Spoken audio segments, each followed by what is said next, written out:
بسم الله الرحمن الرحيم الحمد لله رب العالمين وصلى الله على سيدنا محمد وعلى آله وأصحابه أجمعين.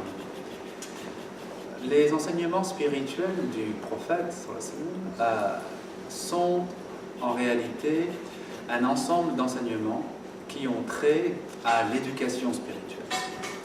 Quand on parle d'éducation spirituelle, on parle de l'éducation de ce qui est en nous, la part la plus profonde, à savoir Ar-Ruh et l'esprit. Et nous allons voir maintenant un verset du Coran qui nous parle de la vie spirituelle sans aborder directement la notion d'Ar-Ruh, mais on va voir qu'il nous en parle indirectement et qu'il donne un éclairage important. C'est un verset de la sourate Le Soleil, sourate Al-Shams, Wa-Shamsi wa-Quduhaha, par le soleil, par la clarté. Ici, Dieu jure par un élément très important de la création. Et puis, il y a d'autres serments qui vont suivre et vont se terminer par un serment sur l'âme.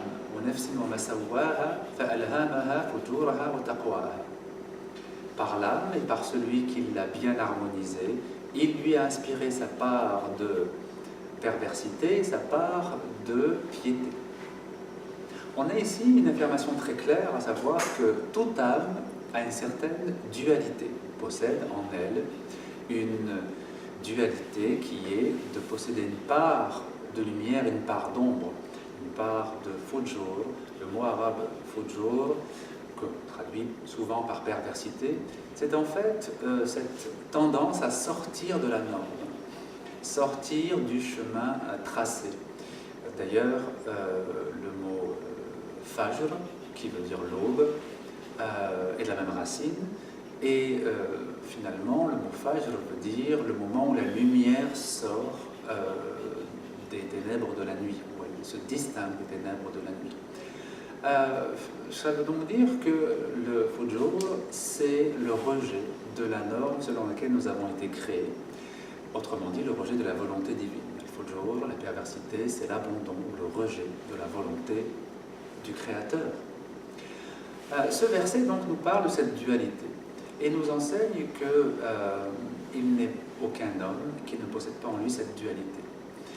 En commentant ce verset, l'imam Al-Ghazali, le célèbre Ghazali, auteur de la somme spirituelle Ihya al-Ulumuddin, la revivification des sciences de la religion, dit que quiconque lit ce verset devrait prendre comme priorité de partir en chemin pour trouver la façon de dépasser cette dualité, ou disons, de développer en lui la part lumineuse et de neutraliser, voire faire disparaître, la part ténébreuse. Il disait qu'il n'est pas possible pour un croyant d'entendre un tel verset et de continuer à vivre comme si de rien n'était. À partir du moment où le croyant prend conscience qu'il a en lui une part de ténèbres qui le dirige et dont il peut être victime, il doit, s'il veut retourner vers son Créateur, s'il veut apprendre à le connaître, à le servir et à l'adorer, il doit apprendre aussi, trouver dans la religion les moyens pour dépasser cette dualité. Autrement dit, pour revenir à la pureté de la fitra, la pureté de la nature originelle. Cette pureté de la nature originelle, c'est celle du ruh, l'esprit qui a été insufflé en Adam lors de sa création.